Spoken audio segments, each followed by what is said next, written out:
And they're coming in.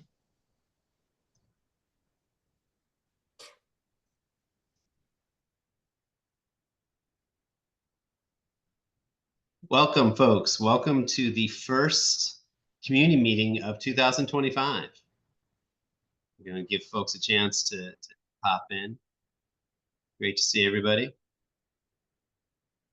It's a special treat. We have a District 1, District 3. It's kind of a crossover episode. I know.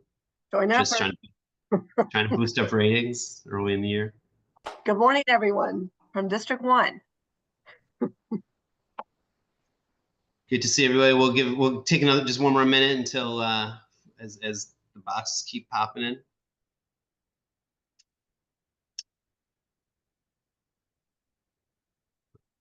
Good. Keith, are folks still coming in out of the weight room? We have everyone in for the most part. So you can feel free to go ahead and get started. And as people continue to pop up, I'll let them in. Let's give them one more. It's 10:02. We got a lot of ground to cover, so maybe we'll get started. Well, welcome everybody to the first community meeting of 2025. We have a special District 1, District 3. We're trying to economize everyone's time and get to hear from everybody. So thank you, Katie, for joining. So as we do, since Katie said I could start with the way that we do these District 3 meetings. I'm just going to go over a quick purpose and norms before we get into today's conversation. So, and if there's any other board members on the call, I don't see folks. I just saw Tolton, so he may drop in, but somebody holler if they come in. So what are the purpose of these meetings? We want to share what's going on in the district. We want to hear your perspective, but this is not a decision-making meeting. We're not going to take a vote at the end. We're just about exchanging information about us hearing from you. You making your perspective known. We want to hear your perspective.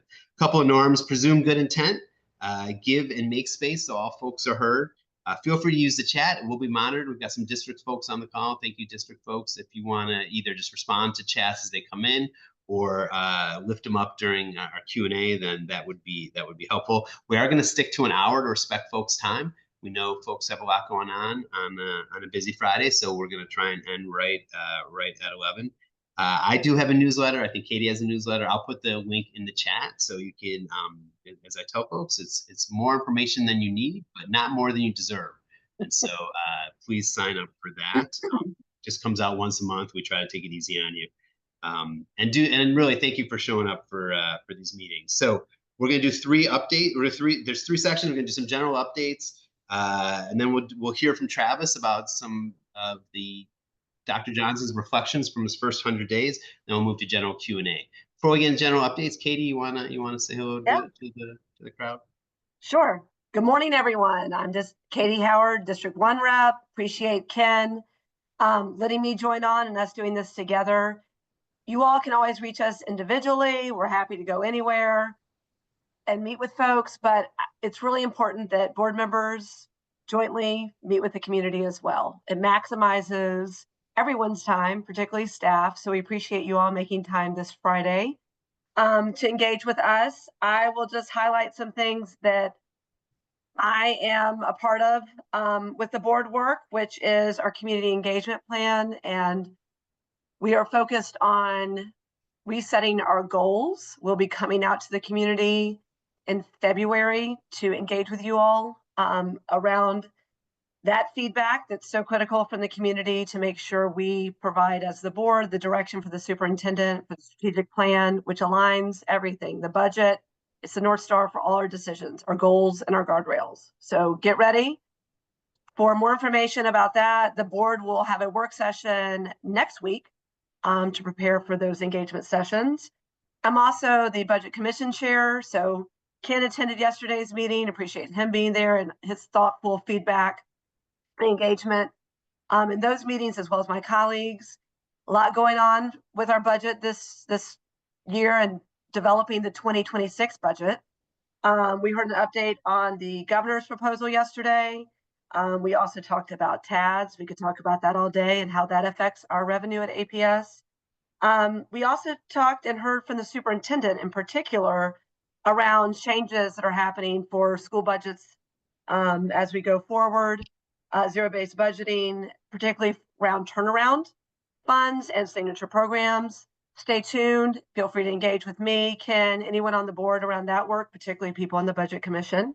But it's really exciting, the changes that Dr. Johnson is making to ensure that our students have what they need. But we're being very, very conscious of our $100 million gap that we have in APS that will continue to grow. We need to make sure we're shifting in the right way to support our students and always be responsible with the public tax dollar. So with that, I will allow us to segue into Travis, who is going to give us an update on 100-day plan, or the information that's come out from the community after Dr. Johnson's engagements and a lot of assessment he's been doing, which obviously goes back to the budget as well. I may have skipped ahead, Ken. Yeah, I just don't think that I just had a couple quick updates too, and then I also want Travis to really kind of get his thoughts together. Sorry, I'm just moving right along. But yeah, if you can get that teleprompter ready, Travis, because it's going to be necessary. Just a couple other quick updates from the board table. Tolton Pace was appointed as our District 6 representative through a whole process. Tolton is works at the Blank Foundation and works on the west side and has a whole history with Atlanta Public Schools. So we're excited to welcome him. Audrey Sofianos, I think I mentioned this last call, but I'm not sure, is now the cluster superintendent for the Jackson and Midtown clusters. So that affects a lot of District 3, maybe a little bit of District 1. District 1 certainly in Jackson. Oh, yeah. So we're very excited to have Audrey, former principal of Morningside. I want to mention the snow days. Folks may have heard that there were snow days the last couple of days. Look, it was a very difficult, those are very tricky decisions. We're thankful that there's always, things to note and there's things to learn from. I think the district, superintendent made the right call on Tuesday and Wednesday. Thursday, I was glad we were in school. Clayton and DeKalb were not. It was a late start. I think there's always opportunities to improve on communication. They're really trying to hit that 5 o'clock release time. I know it was a little bit late on on Wednesday, but fortunately, I think we arrived at the right place. And just to be clear, the decision to close schools is the superintendent's decision. The board is obviously updated, but we try to give him support and feedback, but it is ultimately the superintendent's decision. But it is a multivariate decision to be made around buses, around MARTA schedules, around icy roads. So a lot more I'm sure we can get into. Obviously, one thing I'm thinking a lot about is remote learning and really trying to make sure that we use those opportunities. So I think that's a real opportunity there. Go Team elections are open. Declare your candidacy today. That was closed February 28th. I'll put the link, or if Travis or somebody can put the link to the Go Team elections. If Travis, you have that, if you can drop that in. We love to see that's the beating heart of the district, and so we really want to make sure folks are engaged there. And then, look, a lot of schools have shown, there's a new report by the DOE about schools closing gaps. We see it throughout District 3 and a lot of in District 1. Schools are making gains. And so I'll put that report in the chat if folks are curious to see some of those subgroup gaps closing. There is progress to be made. So those are the quick updates. And Katie talked about the budget process. So those budgets are being released. Principals have those now. So if you're a Go Team member or an active community member, I'd encourage you to get engaged with your school budget now. Over the next couple of weeks, they're going to be locking those in. And so we want to make sure that each budget meets the needs of each school community. And the only way that happens is at the Go Team. So with that, I'd love to. Ken, is it okay if I share just a couple more things, since I know the end of the meeting will be questions and we need to wrap up. Like Ken said on CCRPI, want to give a shout out, obviously, to Jackson, Carver EC, ANCS Middle, BAMO, Price, Hope Hill Elementary. Those are the schools in my Board of Education district that were recognized for closing the gaps and got 100 in that category. And Ken, like he said, is putting the entire report, encourage people to check it out. Really want to celebrate those gains. Obviously, a lot more work to be done, but shows us what's working. Also want to give a shout out to the bike buses that are moving around in District 1 and District 3. They've gotten a lot of attention lately. A lot of hard work has gone into really ensuring that kids have a safe route to school on bike, on foot, as well as families. So really appreciate the community members, school community members who are working on that effort along with the city. And also Lakewood Heights Elementary School building, there have been engagements around the plan for that property, which absolutely is in the community input stage. Want to encourage folks who are directly around there impacted to go to those meetings, stay tuned for them. The city is in charge of that engagement effort, but that is within Board of Education District 1. So certainly want to highlight that. And also shout out to students at Midtown for their recent production of Matilda. I know my family checked it out. Sadly, I missed it. And I'm looking forward to participating in the Benteen Coffee Cart next week. So many great things going on throughout both of our districts, and appreciate you all being here today to hear more about what's going on at the district level that affects you all. So with that, I will turn it back over. Great, and Matilda was great. Thanks for everyone for being a part of that. With that, let's hear from Travis. So just to set this up, so Dr. Johnson just hit his 100th school day sometime, I think in the last couple of weeks, and he, rather than do a state of the district, he wanted to do some smaller recordings that everyone heard, would make it more accessible for folks. And so we're curious to hear his observations as we set the course for the district in the coming years. And so part of that is hearing his observations about what the opportunities are and what the challenges. And so we've asked Travis to provide some insight and kind of recap what we're learning and kind of where we go from here. So with that, Travis Norvell. So, thanks, Dr. Zeff. Let's Keith, do you mind allowing sharing? And I'll share something.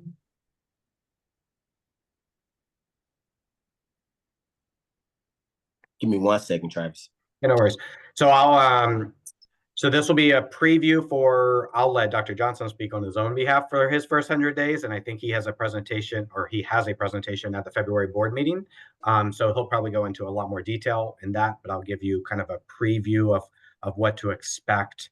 Thanks, Keith. On the 100-day plan. Hopefully you can see my slides real quick. Awesome. So the theme, so as board member Zeff mentioned, State of the District's going to look a little different this year. Instead of kind of a thing, he wants it to be much more, here's what I've heard, here's some of the things I'm thinking of doing, and kind of to be over a period of time. So the goal, the theme for the 100-day progress and looking forward is one district, one goal, every child. And so you'll see kind of this every child piece in a lot of what he's spoken about. You'll also see it when he speaks at board meetings and community meetings, the importance of kind of really calling out subgroup populations that we need to focus on. So what you should be expecting next week, you should get a video from Dr. Johnson kind of outlining, and Chair Mitchell outlining what he's watched, what he's seen, what he's heard, what he's observed, some of the things that he's been doing and what to expect going forward. But then each week leading up to spring break, we're going to do kind of a deeper dive into a particular topic, because we know there are some things that everyone wants to hear about, and then there are some things that you have a particular interest in. And you don't really get that in a standard State of the District. It kind of is more of a high level piece. So we're going to dive a little deeper into a few topics that have come out in our engagements and in our analysis. So of course, it's going to start with teachers. So the very first video after Dr. Johnson will be that every child deserves a great teacher. And so it'll be a deeper dive into our talent work and our HR work and kind of what to expect. And then you'll see similar topics going forward, whether it's about building a foundation or looking towards their future, learning spaces, things like that. So you should expect that every week going up until spring break, a little bit of a deeper dive into what we're doing, what we've noticed, what we're doing, and what we plan to do. This is going to be, we're going to send out a report. So as I needed to write down Dr. Zeff's point about more than you wanted, but not more than you deserve. The progress update will definitely be that. I'm currently clocking it at 80 some odd pages. And so it's going to be a lot of information, but hopefully in whatever topic you're interested in, it'll dive a little deeper. It starts with a lot of the work that y'all have already done. So engaging this past fall in any number of sessions. And some of you joined us for a listening recap at the end of December, where we talked about themes we heard by community and across the board. Based on that, the progress report will dive deeper into kind of 4 areas. What is our current state? Pure data. Just here's what the data says in about 15 different areas. Our actions, there are about 39 actions that were in the 100-day plan. You'll see for each one of them, what did we do? What did we learn in section 2? We did some promising practices. There's about a dozen schools that are outperforming in certain metrics. We dive deeper into those principles. What are you doing in your school, and what are the research best practices aligned to what you're doing, so that we can learn from them. And then the final step is the next steps. So each one of those 39 actions, what do you plan to do going forward? And so I'll kind of just give you a quick little snapshot of each of those sections. Happy to answer questions, but we'll be able to provide a lot more information. I'm hoping the report can be sent out next week. So this would be an example of a couple of the areas in the data snapshot, the current state. We dive into English language arts, college and career readiness, but we also dive into transportation, nutrition, discipline, subgroup data, things like that. A little bit of a narrative and a dive into different measures. This will also help, hopefully, the goal conversation that the board will be having on what should our goals and guardrails be based on some of the data that we currently have. The next step is that current actions. What did we do and what did we learn? So here's an example of accelerate literacy. What did we do? And then what did we learn? Same with, I think I gave an example of nutrition and transportation. So the owners of each one of these topics was charged with kind of drafting their kind of progress in each one. Here's some examples of promising practices. You'll see about a dozen of these with why that school was chosen, some of the strategies they used, a quote from the principal, and then research best practices aligned to the strategies those schools are doing. So as we dive into, for example, attendance, Scott Elementary had one of the greatest average daily attendance improvements from last year to this year. What is it that they're doing, and how does it align to something that could be transferable across the district? And then finally, our next steps. Each one of those 39 actions has some clear either goals or strategies for next steps. Here's some examples in our equity buckets and our engagement buckets. You'll see kind of some of them are captured by summer, do these things, by the end of the year, do these things. So they have kind of a next 100 days or for the remainder of the calendar year timescales. These will all be inputs into our strategic plan process. As the board clarifies and strengthens the goals and guardrails, we then will strengthen and clarify those priorities and the work that will lead to those goals and guardrails. But hopefully with all of this input together, it'll be easier to both strategically identify our priorities, but also don't forget that all this other work exists as well. Just because it may not be in that final plan document doesn't mean that it's not important or not being done. So that's kind of a high level of what to expect in the next week or so as a report out from his 100 days. Happy to I'll leave that to Dr. Zeff. I'm here. Well, so what I like about, and thank you, Travis, for that overview. It sounds like there's more to come. What I like about this is that this is less about show and more about accountability and putting a flag in the ground, saying this is what we're seeing. This is where we're going, and you can hold us accountable for that. I think there's been, I don't want to be backward looking about how state of the districts have gone in the past, but I think for where we are in this moment, to have a very clear understanding of these are our challenges, and we can talk about it. I mean, these are not going to be universal understanding, but I appreciate that he's trying to create a level of transparency around our objectives. So thanks for that, Travis. So let's take a few minutes, Keith. If there's questions about the state of the district, let's do that for a few minutes, and then we can open up into broader Q&A. Yes, sir. So as Board Member Zeff just stated, we will take questions only right now related to anything Travis has presented out on. Again, we will make time for additional questions on everything else. I'm sorry, I got calls coming in the front. So if you do have a question, if you could use the raise hand feature and just raise your hand, we'll put you in the queue. And if not, Travis, I mean, you did a great job. While people are raising their hands, I do want to call out one thing that will be in the 100-day plan, and I think Dr. Zeff put it in a newsletter recently, and to get to this transparency piece is an open APS website, and we'll do a better job communicating it. We're still adding different pieces to it based on feedback. We get a lot of questions on where do you find this information, what's publicly available, what's not. I did a session with Go Teams a couple of weeks ago, kind of diving into some of these tools, and heard feedback as well on some other tools. This will include everything from salary transparency to state data, school data, discipline dashboards that are publicly available now. So the kind of the common questions we're getting from people, instead of trying to dive super deep or who's the right person to reach or which website, kind of a one-stop shop for some of those transparent public-facing areas. All right, good deal. Good morning, Dion. And then we'll hear from Andrew. Hi, Travis, you showed the, it's like a purple slide that has the community engagement themes on the top right and the schools on the bottom. Mm-hmm. I don't know if you can bring that one back up. It was like one of your first slides. I quickly saw it, but I don't know if I missed it. I'm not seeing anything about like academics and testing and curriculum and resources and things along that nature. Sure, yeah, so the theme, sorry, I may be echoing. If you look in the individual cluster communities, so if it wasn't mentioned in more than 2 clusters, I'll have to get with our data team on how many clusters it became a common theme, but you'll see, let's see, Midtown assessment, feedback, and alignment was kind of the #1 within there.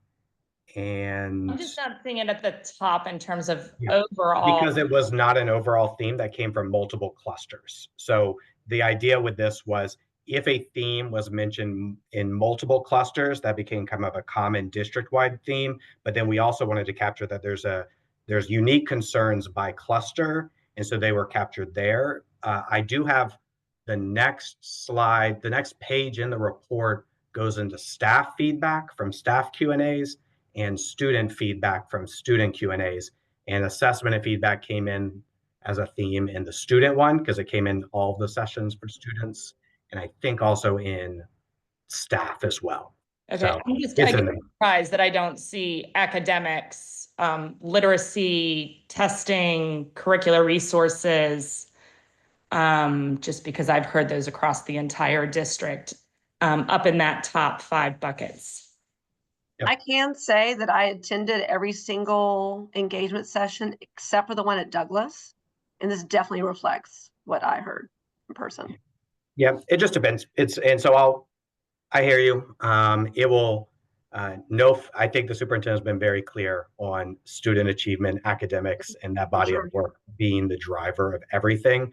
I just wanted to make sure that and you'll see that in the data analysis as well. Just wanted to make sure that we used, as we kind of themed our community engagement.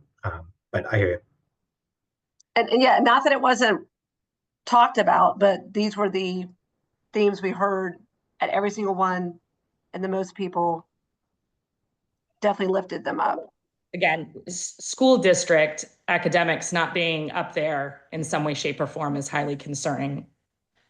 Thank you. But it's definitely a focus.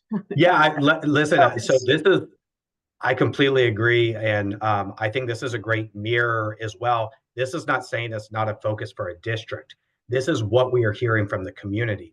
I would love if every community meeting we went to, the focus was on academics, but that's just not what comes up in these meetings, which this is capturing. So it doesn't mean it won't be a focus. It is obviously a focus of the district, and you'll see it in the goals. And I would love that be the conversation we have in all of these meetings. That, every one of these meetings, we just talk about literacy and academics, but there's a lot of other areas that are of importance. And so that's what came up in these themes. All right. Thank you, Dion. Our next speaker will be Andrew. Good morning, Andrew. Hey, since both of y'all kind of cover most of Jackson, and one of the main things there was kind of overcrowding. I was curious if this 100-day report is going to address that, or is that kind of a separate process? You want to take it first, Ken? or Travis, do you want to give the response from the administration, please? And then we can certainly chime in as well. On overcrowding as a whole? Yeah. Mm-hmm. So yeah, so let's see, the annual report came out in December. That's part of the 100-day plan, but it's also on that open APS website I sent. We are going through a year-long process from now through December of 2025 to resolve a number of challenges that came up in that report, both under-enrolled schools and overcrowded schools. We have a new deputy superintendent. I don't think it was introduced this time around, but new deputy superintendent of operational efficiency. So he will be in charge of all of our operational functions, ops, HR, finance, IT. I'm sorry if I missed one. And so we are getting him up to speed. I actually think I have a meeting with him, if not today, then next week, to get him up to speed because he will be helping lead the conversations and the plan forward. The superintendent has shared kind of a desire to resolve all of these things, but that it needs to be kind of a comprehensive look. What can we do with those schools that could be repurposed or taken advantage of leveraging community amenities and access, but then also addressing overcrowding. So that's a long answer for TBD, but it's a plan for this year. Yeah, I would just say, thank you for the question, Andrew. It's a common question, certainly throughout District 3.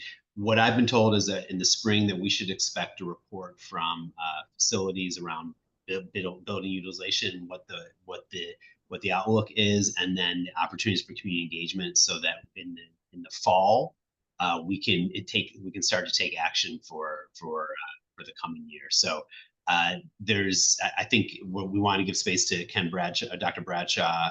Is it Dr. Bradshaw, Travis? Do I have that right? Mm-hmm. Yeah, Dr. Bradshaw, who I believe was a superintendent in a district outside of Atlanta before taking this role, to get his feet under the ground. But we got to move decisively here, and we got to move transparently. And so I expect to hear more in the spring about how we're going to approach this challenge. And I'll just add to that, the work the board's doing around the goals, around our focus, around our priorities, and then the intentionality the superintendent's been doing and really assessing the entire district, and him being, boots on the ground in schools, getting to know exactly what's going on, is hugely important to the process. And Dr. Bradshaw will be looking at all of that and how we really marry our facilities with our programming and where we need to go in our priorities. So all that to say, a lot of work is already being done to really understand and assess. And then the community feedback will be critically important. But like Ken said, the transparency in this process, but we have to be extremely upfront and honest about the realities for our system and our structure.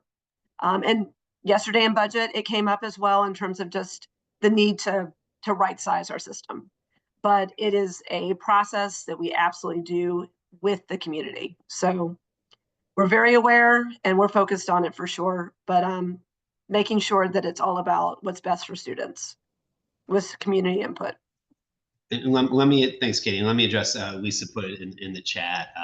So I don't want to be too prescriptive, and that's at a broad anything dramatic, but I want to wait to see what the district proposes. So I don't want to say that there won't be any action for next year, but if there's going to be, we want to make sure that any action, that if there's systemic action that we take, that it gives folks a chance to that we're thoughtful about the implementation. So let me not say categorically there will be nothing done for 26-27, but if there is, but we're waiting to hear from the district about what the proposal is. But we want to make sure parents want to be thoughtful and not too disruptive to parents' plans. So I do also want to before we take a few more questions, Keith, I see Lisa Bracken's on the call. Thank you, Lisa, our Dr. Bracken, our Chief Financial Officer, and Tolton Pace I saw on the call too. Welcome, Tolton, who's in day 10 of his school board. He's doing a great job. Thanks for making time to be here. Okay, back to you. Yep, I think Lisa had a follow-up. Good morning, Lisa. Hi. So I guess the reason for my question was, in the past, APS has said any changes that we talk about won't be implemented until the following school year after the changes are approved. So I guess that's really what I'm asking about. Is that policy has that changed, or is that TBD? No, that's the law. That's the guidance. But if there are, I want to make sure that you could imagine a world where there was an opportunity to do something to provide some relief quicker than that, if that was possible. So I don't want to just say categorically that nothing could happen, but that is the general guidance. So I don't think that anything changed. Okay. Yeah, no, it hasn't.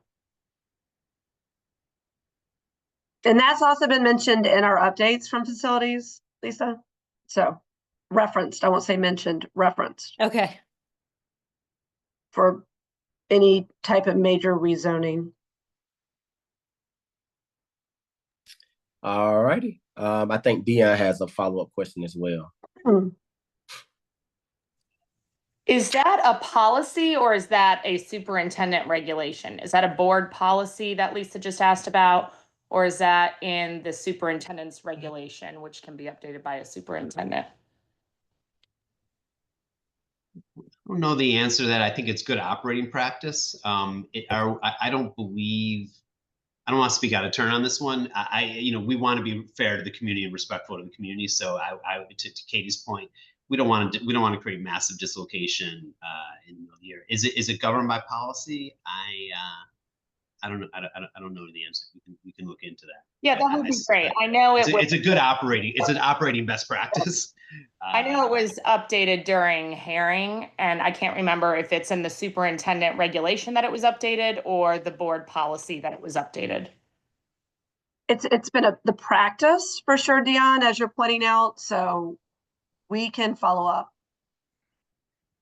on exactly we should know the answer. We should know the answer to that. So well, I mean, Ken and I work hard to memorize every single policy that's in existence, which is there's way too much right now. We need a policy diet. But on that one, for sure, we can provide the exact policy. And I see Travis looking right now in terms of the practice, but it's definitely, it has been stated that it would be done as we did most recently with the rezoning. The rezoning happens, and then there's a full year to work on the implementation of how it will be done before actually moving students. Yep, I put the policy in there. It does not give a certain timeline that has been built out in the facilities kind of practice that came out of facilities master planning. It just outlines the process for redistricting or rezoning in the policy. So to confirm, that does not live in board policy to be a year and a half out? There's currently not policy outlining when redistricting can be approved and then how long you have to wait for that to be implemented. Redistricting or closing or merging schools, all of that stuff? I'll look for closing or merging, but closing and or merging a school would rezone that attendance zone. So yes, that would be part of it. Okay. Thank you, Travis.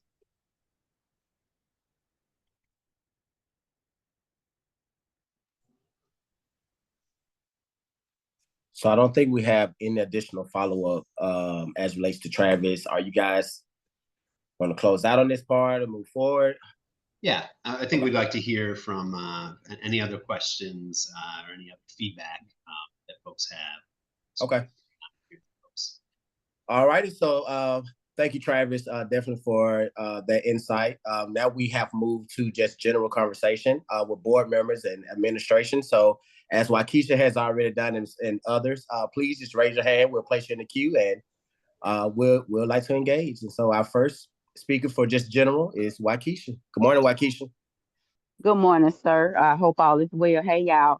Morning. First, I want to start by saying thank you to Dr. Battle, that's my girl, for all the tools that she put in place before she left to move these schools forward, because I do see where a lot of the schools moved off of the turnaround list and they made some gains and some improvement, but we cannot dismiss the truth lies in that content mastery and where these babies are retaining before they move on to the next grade and before they move out into the world.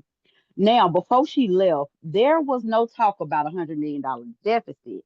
But now that we are here, um, when the new superintendent, Dr. Johnson came along, he said, "Hey, okay, this what it is," and he said that downtown, we may have to start seeing some cuts there. But I can tell you, as a Go Team member, a chair to be exact, the schools are the ones that seeing these cuts, and I'm not talking about hundreds. Some of them are seeing it by the millions.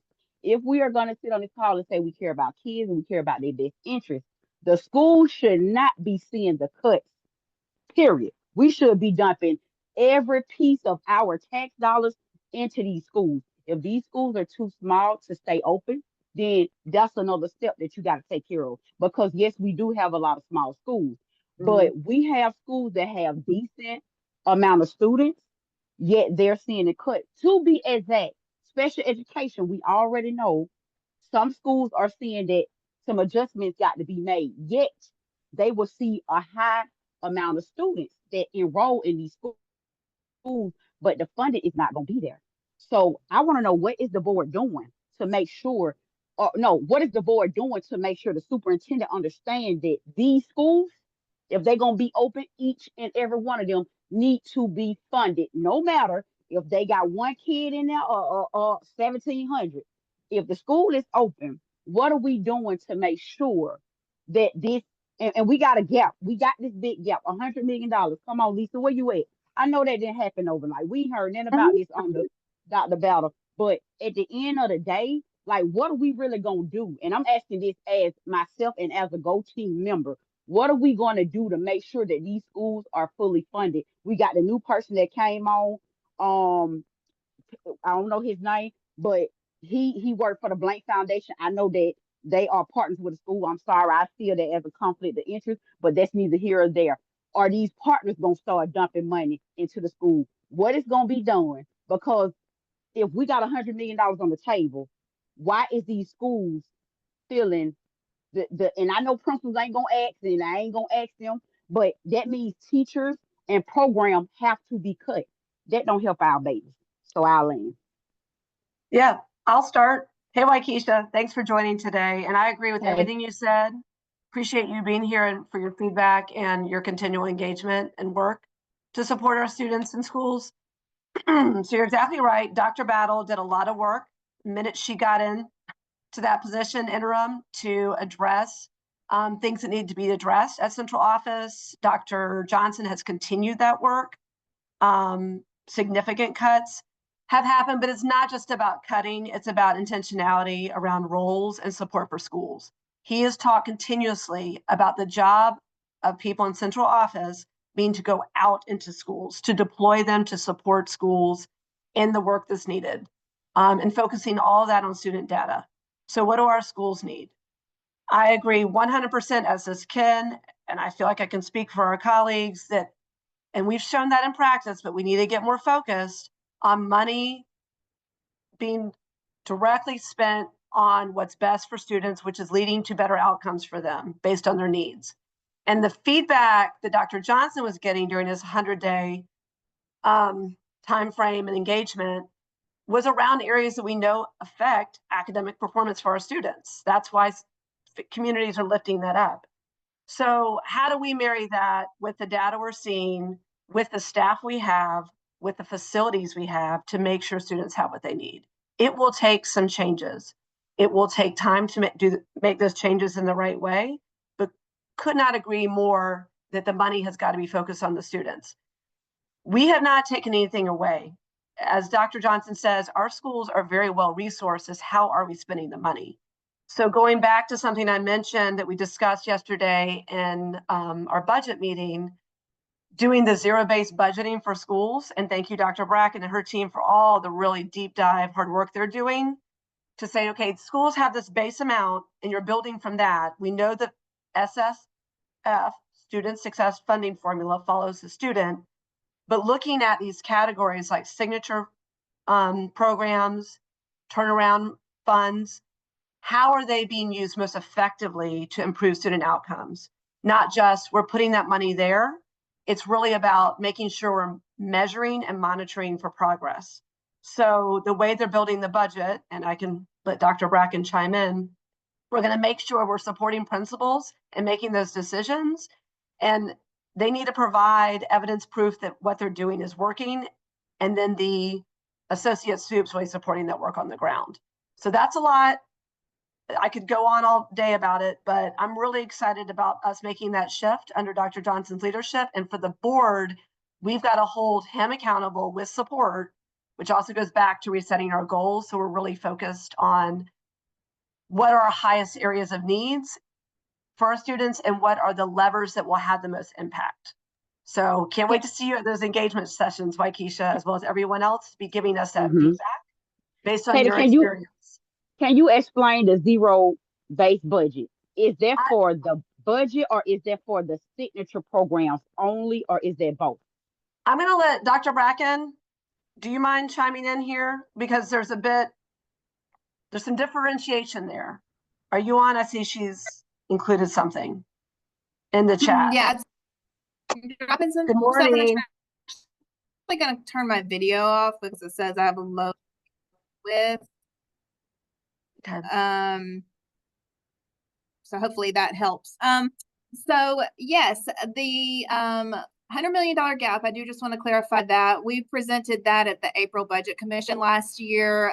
We had a board retreat actually around that topic and spent multiple hours because I wanted us to all be aware that before we approved the FY 2025 budget, the current year we're in, that we were adopting one that used a lot of fund balance and was setting us up for some multi-year conversations. And so we were very transparent about that.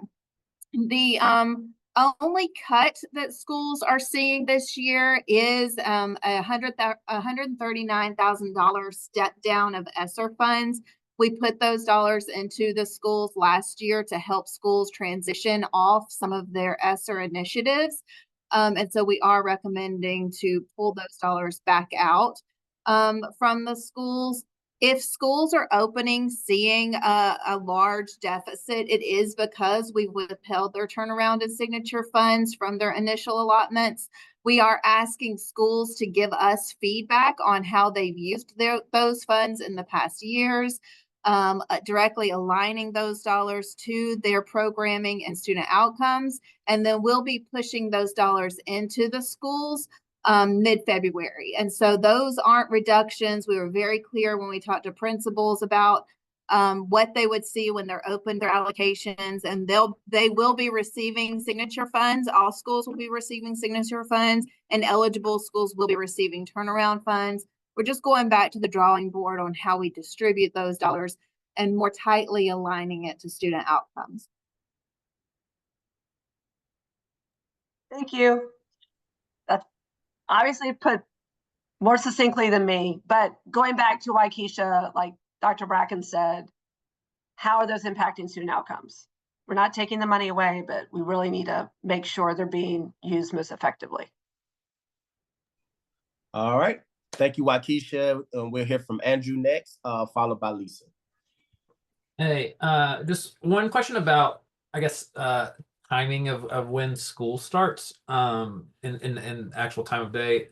As Katie mentioned earlier, I help run some of the bike bus stuff around Atlanta. And one of the things that we run into is at the elementary school level is a lot of parents don't feel comfortable joining in the times of year when it's dark before school. And I know pre-COVID, I believe elementary schools used to start at 8 or 8:15, and then 30 minutes got added on the school day, and then when it went off, it all came off the back end of the school day, so we're still starting at 7:45. And even pushing the elementary schools to starting at 8 would make a huge difference in the amount of sunlight before school. And that makes parents more comfortable letting their kids bike to school or walk to school, supervised or unsupervised, and probably puts less kids waiting for buses in the dark, just the 15-minute shift. So I guess, is there, when the decision was made to take the 30 minutes off the back end of the school day this year, was there, I guess, a reason? Is it more of just buses are all being reused at all 3 levels, and so that's the biggest issue? Is it something that can be revisited in the future? Andrew, thanks for that. Thanks for that question. The school scheduling, so much of school scheduling has to do with one thing that you mentioned, one thing you didn't mention, the bus schedule and athletics. So we do run a triple stack bus schedule, which is the most efficient way to, it's hard to find bus drivers. So you have to fill out a bus day. So that means that the same bus driver that goes to elementary school, then goes to high school, then goes to middle school, because you can't run you don't have enough buses or enough bus drivers to run these simultaneously. So you'd have to have that triple stack schedule, and then you have the same schedule in reverse. The reason that high school starts a little bit earlier is because they want to make sure we have time for practices after school, so kids don't stay too late in school. And that pushes the elementary school a little bit earlier.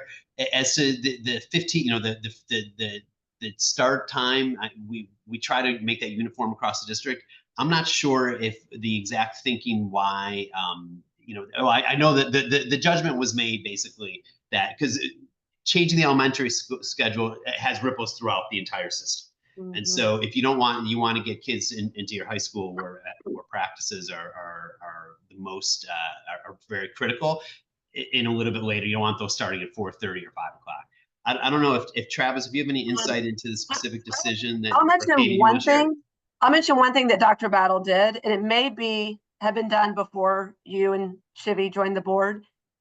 She did make that change when she came in with obviously feedback on the realities of what was happening throughout the district. The shift was made because we were not able to get kids to school on time. So the shift was made in the 15 minutes to ensure we could do that. I mean, Ken explained exactly why it's set up the way it is, but we had to make that shift for us in APS because we had some real deficits in the system. So in order for it to shift back, we need to see where we are now. And then that's something to take into consideration as we look at right-sizing the district. I mean, the reality is what we have in terms of a number of schools, number of buses, number of bus drivers, always looking, to make sure we're doing what we need to be doing to hire as many people as possible, but the reality is there. So I know that change was made because we had a problem. And it was a shift for everybody. It's earlier, and I certainly hear from the community as well, and I'm extremely empathetic. But it's something we need to take into consideration as we move forward. Okay, and that's true, Deanna. I'm glancing at the chat, but I do know that Dr. Battle made that shift most recently. And yes, Travis, anything you want to add, please do. No, and I'll put my information in and I can kind of find some of the more details. When I responded to a lot of Let's Talk when this came out, and so I probably have a lot more research that I can pull. Part of it was also our middle school bus routes, and this gets to facilities and other things, were consistently late as the last bell schedule. And keeping elementary at that time would have tightened the space between elementary and high and then middle. This allowed for a little bit more space between high and middle to move both high school up 15 minutes and elementary school. And we have seen, and I'll have to get a breakdown by grade level, we have seen on-time bus arrival rates increase pretty decently this year than compared to last year. And I'll pull the data on that. But that was one of the main kind of reasons that went back as well. Yep. Thank you. That's what I recall too. All right. Thank you. Our next speaker would be Lisa. Going back to the budget and the holding back until February of the signature programming funds, I just want to clarify my understanding of this. So previously, signature programming funds were a set amount based on where the schools were in their signature programming implementation. So you got a certain amount based on where you were. And now what I'm hearing is the amount of money might be determined based on data and implementation plans. So it won't be the same amount based on where they are? Is that what I'm hearing? So I'll clarify because I said that, and I'll let obviously Dr. Bracken provide more. It's about how they're used, not reducing the amount, but how is that money being spent? Okay. One of the main issues we've had for turnaround and for signature programs is there has not been something in place to really measure and monitor success with those particular buckets of money. And so, and that's what the superintendent's looking to do. It's putting in place those structures and systems to really monitor and measure for progress. So understanding exactly how everybody is using that money. We're not reducing the amount. It's just building it, as Dr. Bracken said, like, show us exactly how you're using that money. Does that make more sense, Lisa? It does. I just want to keep reminding, you know, just time-wise that Carver and Midtown were at a disadvantage for having been told to change their signature programming with a shorter time frame than the other clusters have, because they had to go from college and career to STEAM, but still had a 5-year deadline, where the other clusters had a 5-year deadline in addition to the years they had previously. So I just get concerned about the amount of changes that keep happening in the signature programming promises and what's being placed on the schools to implement those. And I'll just say this one last thing before handing over to Dr. Bracken. I don't think it's a significant change as much as just really sharing how they're spending the money and working with the associate superintendents. And, you know, both of those situations are very different. And understanding that's been a heavy lift for all schools around signature programming, and changes have happened at different times. But it's all about supporting. It's not about like making things difficult for folks. It's about really, and also Dr. Johnson talked about the autonomy that principals have, that earned autonomy in that space, to allow them to actually be a little more flexible to an extent in how they're using it, not making it so prescribed. So a lot of principals are very excited about just having that space, which is what it's all about. I mean, when you have really good leadership, let those principals lead and use that money most effectively. They just need to show the district how they're using that money most effectively. Okay. Yeah. Thanks. So I'll just add a little bit to that. So the previous signature program formula was dictated by three primary indicators. You mentioned one, which is the stage of implementation of your signature programs. Also, there was a flat rate component and then a per pupil component. And so those were the three factors we were looking at. So what we're doing is deriving data from the schools, kind of looking at a zero-based approach. So if schools had no allocation, but were implementing their signature programs in the upcoming year, what would they need in order to implement those successfully? And then from that, we'll use that data to back into a formula that maybe makes a little bit more sense across the different schools. And so we will see a redistribution of those allocations. We could see schools that are actually allocated more in their signature programs, and maybe some schools that are allocated less based on just the need of those allocations. And again, need being, we actually want these dollars to impact student outcomes, right? So like, not a signature program just for the ability to say we have a signature program, but effective signature program that is actually impacting student outcomes. And so this is an exercise that I'm excited for. I think principals were excited to be able to advocate for their signature programs and ways that they are using those dollars for student outcomes. And we'll see how that shakes out in the actual formula allocations in mid-February. All right, thank you. And just FYI, we have reached 10:55, so we do have our 5-minute mark. So we'll do follow up from Waukesha. Depending on how that goes, we probably will end with back over to the board members to provide closing remarks and next steps. Keith, I ain't gonna be long. I just wanted to share that over in the AVA department, they are not responding to parents' emails or calls. I'm not sure who's running it, but they're not responding and getting to the parents in time to make sure that these students get their assignments, or if they're having some issues, getting that taken care of. I don't know if it's a shift change or whatever, but they need to be addressed immediately. Thank you, Keith. Thank you, Waikisha. We're making note and we'll follow up, but remind people to put that stuff in Let's Talk too. So make sure the district has a record in Let's Talk Okay. as well. So thank you, but we're definitely follow up on it. Thank you for lifting that up. That's a problem, a serious one.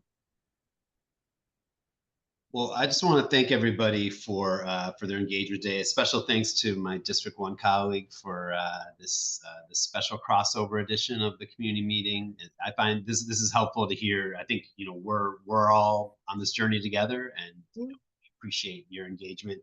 Just a quick note: the next board meeting is February 3rd, Monday, February 3rd at 2:30.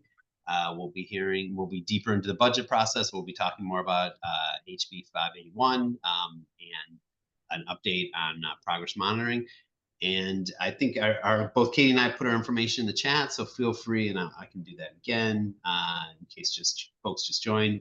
So feel free to holler. I know you do, but if you need anything, we're here to help. And I'll let Katie close us up. Yeah, no, I just echo what Ken shared. Great hearing from everyone today from both district areas, but at the end of the day, we're all one APS, and we're definitely focused on all our students and what's best for them. I will put a plug for the next budget commission meeting, February 27th, I believe, right? And thanks again to all the staff who participated today. We really appreciate you all, and all the information you shared. So yeah, great to do these joint engagements, many more to come with more board members, but you can reach out to Ken and to me individually anytime. We're happy to talk with you. So thank you all so much, and I hope everyone has a great weekend. All right. We're going to add 3 minutes back to your Friday. Everyone stay safe, stay warm, and your exit ticket is a wave. Everybody be blessed. Thank you all. Hey, Mr. Dorsey, appreciate you. I love you guys. Love you.